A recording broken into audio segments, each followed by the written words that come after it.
O programa a seguir tem classificação indicativa livre.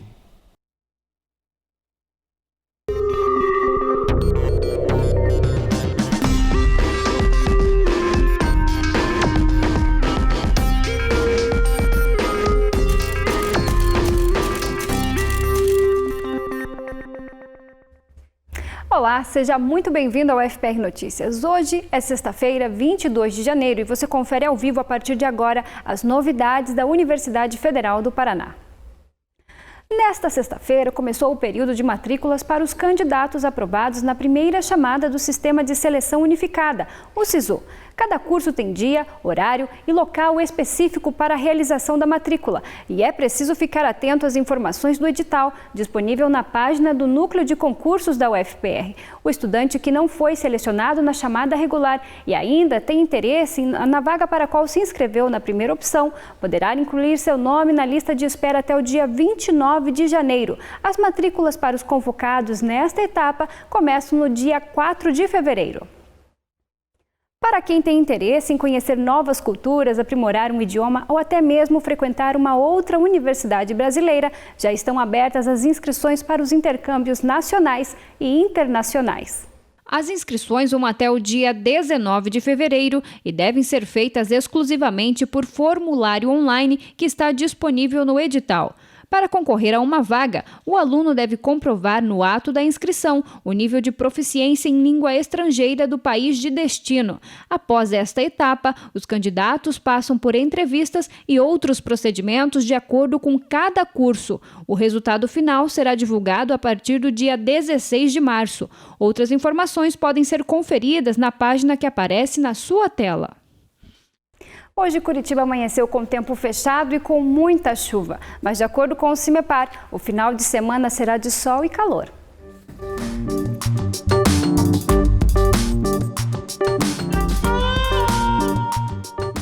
O final de semana vai ser ensolarado em Curitiba e região metropolitana.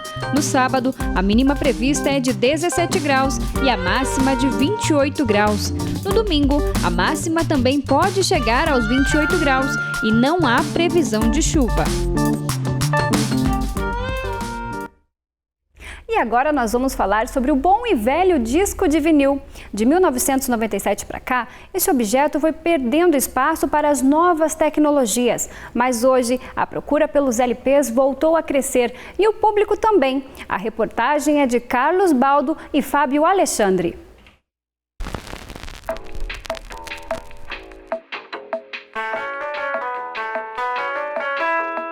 Esse é o disco de vinil. Descendente dos antigos discos de goma laca, ele foi criado nos anos 40 para ser mais resistente, prático e conter mais tempo de gravação.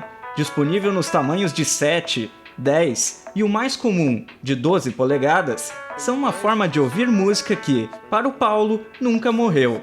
Dono de uma das maiores lojas de antiguidades de Curitiba, ele conta que a procura pelos discos ainda é grande. Muita procura e nós não temos, infelizmente, tanto disco quanto gostaríamos de ter. Todo tipo de pessoas que vem aqui, eu posso dizer, dos 5 aos 80 anos, há um público interessado. O que está havendo é um interesse maior porque tem uma nova geração que surgiu, né? Garotos, numa faixa aí de 15 a 25 anos, que redescobriu ou descobriu, né? Porque eles não conviveram com o vinil na sua juventude, então eles descobriram o vinil. Então essa nova geração é que está dando um impulso agora dessa coisa do renascimento. Dados da Polisson, a única fábrica de discos de vinil da América Latina, apontaram que, em 2014, mais de 100 mil discos foram vendidos, um aumento de 63% em relação ao ano anterior. Para o lojista, que também coleciona discos desde os 5 anos de idade, essa nova geração de ouvintes não tem a mesma relação com os discos de vinil da de quem cresceu com eles. Então faz parte da minha vida, eu gosto do cheiro do disco, eu gosto do cheiro das capas, adoro pegar discos bem conservados, tem o cheirinho do papel, abrir todo aquele cerimonial que tem o disco, né, para você conseguir abrir um disco, sentir o gosto da arte, da capa. pegar um disco com todo o cuidado, colocar no toca-discos e ouvir, é todo um processo assim que diz muito, tem um significado muito grande para quem viveu a época. Eu, por exemplo, eu comprei discos dos Beatles quando saiu. Então, eu pegava o catálogo, mandava buscar, chegava... Eu lembro muito bem o Living in the Past, do Jethro Tull, quando chegou para mim, acho que eu tinha uns 18, 19, 20 anos, não lembro, e eu abri aquele disco. Então, não tem preço você receber um disco do Pink Floyd e ouvir pela primeira vez o Pink Floyd na vida. É uma coisa que eu espero um dia passar para o meu neto. Meu neto vai ouvir lá em casa, dá vontade de chorar, entende? A gente se emociona e não tem preço isso. É ótimo que você vá ao passado, que você vá garimpar, que você vá descobrir, que você vá achar essas coisas. Então mantém isso vivo.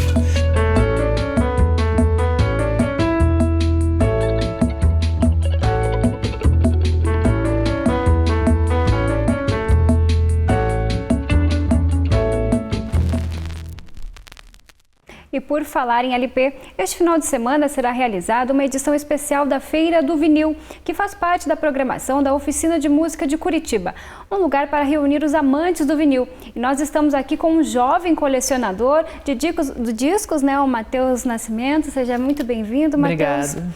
Você que é muito jovem, né? Provavelmente ainda nem nasceu quando o disco de vinil estava em alta. Como que surgiu essa paixão? Bom, quando eu tinha mais ou menos 10 anos, eu fiz um trabalho para uma feira de ciências da escola. Era uma feira de ciências e também de cultura. E a gente fez uma pesquisa, o nosso grupo, sobre as mídias, né, de música. Daí, entre elas, estava o vinil, que é uma das principais. E aí eu comecei a me interessar e vi que tinha alguns discos lá na minha casa e tal. E daí eu comecei a achar bem interessante. Comecei, assim, uma coleção, mas não era nada muito grande. Aí, uns anos depois, eu fui, conforme o meu gosto musical foi se formando assim de uma forma mais madura, eu fui comprando os discos que eu encontrava, dos artistas que eu gostava, e estou aí até hoje. E os seus amigos, o que eles achavam dessa sua coleção? Olha, eles achavam engraçado, porque a maioria deles já nem comprava CD mais, e eu estava colecionando vinil, então para eles era uma coisa assim muito...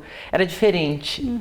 Mas, no geral, eles achavam bem interessante, me perguntavam as coisas e tal, e eles viam que eu gostava bastante também da coleção. E qual foi o seu primeiro disco, assim? Olha, o primeiro disco que eu comprei, assim, eu acho que foi um da Marina Lima, ao vivo, dos anos 80, que eu achei no sebo da cidade que eu morava, chama Todas ao Vivo. E eu achei ele lá, daí eu gostava dela e comprei. E por que essa opção? Você pediu, em vez do CD, hoje MP3. O que você achou de melhor no vinil do que nessas novas tecnologias de hoje? Olha, assim, o som, um dos argumentos, né, a favor do vinil é de que o som dele é melhor e tal. Isso é uma coisa que você não percebe muito no princípio. Você tem que ouvir com uma maior frequência e comparar para você entender por que eles dizem que é melhor.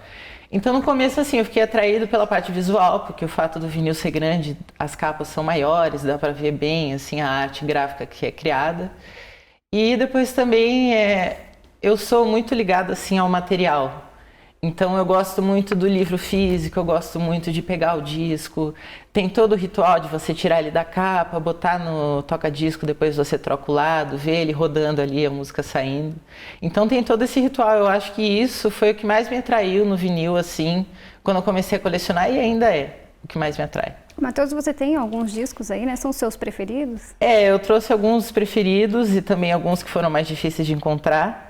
Tem esse aqui, que é dos Mutantes, que é um clássico da música brasileira, o primeiro disco deles. Tem esse aqui, Delis, que é o que tem Casa no Campo, Bala com Bala, Nada Será Como Antes, que também é um disco muito conhecido, muito clássico. Tem os da Gal, da época da Tropicália também, os dois primeiros dela, que são discos muito conhecidos também, muito cultuados assim, pelos colecionadores, e o Fatal, que é um disco duplo e também é muito cultuado. E tem também aqui um disco do Pink Floyd, que é o Dark Side of the Moon, que é um clássico, né? Você falou em vinil, o Dark Side é um dos discos assim fundamentais para quem tem coleção, para quem gosta e tal. E é difícil de encontrar? Olha, depende do título. Tem alguns discos que eles são mais fáceis E tem outros que são mais difíceis, depende de quanto ele vendeu na época que ele saiu. Também depende muito da cidade, porque eu acho que os vinis que você encontra numa cidade usados, eles refletem muito o consumo de música da cidade na época, né? Então aqui em Curitiba tem vinis que são muito fáceis de encontrar, mas tem outros que eu tenho que recorrer ou a outras cidades ou tenho que comprar na internet. Matheus, e você costuma participar de feiras como a de domingo? Assim, qual a importância desse tipo de realização? Olha, faz um tempo já que eu não participo, mas eu costumo ir assim porque eu acho que a feira ela é mais do que um espaço para você fazer o garimpo, para você encontrar um disco. É um espaço muito legal para você fazer esse intercâmbio assim, de ideias e tal, você conversar, porque o mundo do colecionador de vinil ele tem uma série de coisas, assim, tem as lendas, tem as místicas, todas essas coisas assim, prensagens diferentes e tal. E é um espaço para a gente trocar ideias, até sobre essas coisas e também sobre o preço do vinil na cidade, sobre os discos que são mais fáceis de encontrar, lugares bons para fazer compra.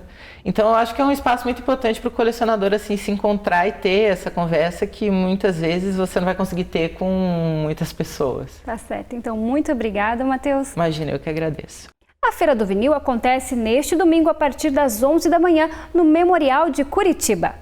E hoje nós iniciamos uma série de reportagens sobre locais para visitar em Curitiba durante as férias. Nossa primeira dica é o Museu Egípcio em Rosa Cruz. O espaço foi criado em 1990 e atrai pessoas de todas as idades.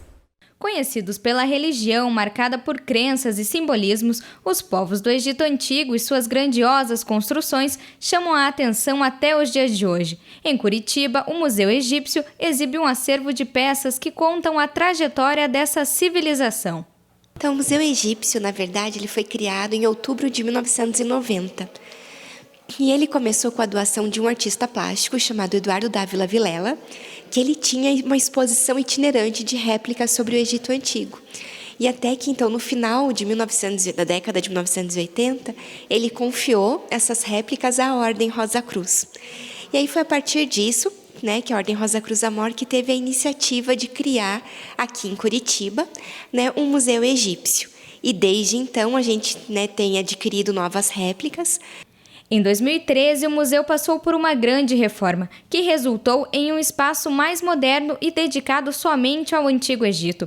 Ao todo, são 5 salas de exposição, com 200 peças que mudam a cada 2 anos. O acervo do museu conta com mais de 700 peças, entre elas uma bem especial, a múmia Tutimeia, que está lá desde 1995 e é uma das atrações principais do local. Então, na verdade, o nosso acervo hoje, embora seja composto de réplicas, são réplicas que estão em vários museus do mundo, Então, claro, a peça que mais chama a atenção é a múmia Tutimeia, que é uma múmia que tem cerca de 2.600, 2.700 anos. E foi encontrada no Egito mesmo, numa cidade que nós chamamos hoje de Luxor, mas que é a antiga Tebas dos egípcios. Além da múmia egípcia, nós temos uma outra no acervo, que é uma múmia aqui da região dos Andes, da América do Sul, que é uma menina com cerca de 2 anos de idade, embora a datação dela ainda nós não realizamos. Tirando isso, tem algumas réplicas que chamam muito a atenção também do público, como é o caso da máscara do faraó Tutankhamon, que ela é bem famosa e que a nossa que está aqui no acervo também está bem feitinha, objetos relacionados ao processo de mumificação, as joias, chamam também muito a atenção de quem visita o museu. O Museu Egípcio é formado por peças do Antigo Egito, algumas originais, outras réplicas, mas que possuem muitas curiosidades, contam as histórias dos faraós e até das religiões. E por falar em curiosidade, a múmia Tutimeia já passou por poucas e boas antes de ser exposta no Museu Egípcio aqui em Curitiba. Acredite se quiser, mas a múmia já saiu até para passear. E uma curiosidade bacana da gente pensar é a própria múmia Tutimeia, que na verdade antes de vir para Curitiba, ela ficou por quase 100 anos nos Estados Unidos.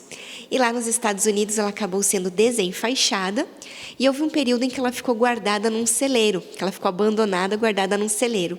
E havia umas crianças que levavam a Tutimeia para passear de carroça.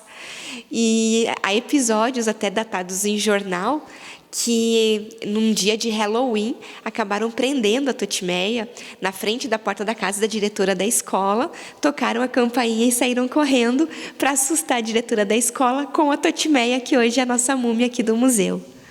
Brincadeiras à parte, o museu é um lugar para todas as idades. Um exemplo é a pequena Luísa, de 8 anos, que ao ver uma reportagem sobre o local ficou curiosa para conhecer. Sim, é muito legal, assim, eu achei interessante, né, por causa ali tava as roupas, as joias, assim, e eu também soube que tem 2 múmias verdadeiras aqui, então eu tô ansiosa para conhecer elas. Timóteo também visitou o museu pela primeira vez. Ele veio da Angola para estudar aqui no Brasil e, ao conhecer o museu, se encantou com o local e as histórias dos povos egípcios. De facto, as exposições por si, a forma da exposição das coisas e a preservação da múmia dos antigos reis de Egito, isto tudo chamou a atenção na minha vida, chamou a atenção da minha chegada aqui no museu. Ficou interessado em visitar o Museu Egípcio? Ele fica na Rua Nicarágua, número 2620. O horário de visitação é de segunda a sexta-feira, das 8 da manhã ao meio-dia e da 1 às 5h30 da tarde. E a entrada é de graça.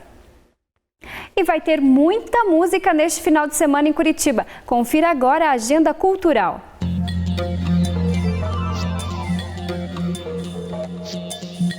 O Museu Paranaense traz a exposição Cerâmica do Japão, geração emergente do forno tradicional japonês. A mostra é composta por obras de 35 artistas. A exposição ficará aberta ao público até o dia 7 de fevereiro e a entrada é de graça. O Sesc Paço da Liberdade exibiu o filme O Menino e o Mundo, do diretor Ale Abreu. O longa foi indicado ao Oscar de melhor animação do ano. O filme narra as aventuras de um menino que vive em uma cidade isolada e que um certo dia resolve encontrar seu pai. As sessões serão realizadas apenas nos dias 23 e 30 de janeiro. A entrada é gratuita. E tem pré-carnaval eletrônico neste final de semana em Curitiba. Este ano, o evento conta com a apresentação do DJ Alok e muitos outros nomes da música eletrônica do país. O pré-carnaval eletrônico será realizado no domingo, na Avenida Marechal Deodoro, a partir das 2 da tarde.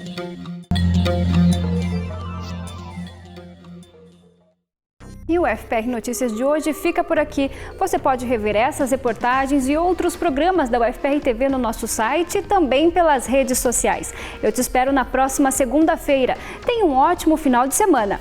Tchau!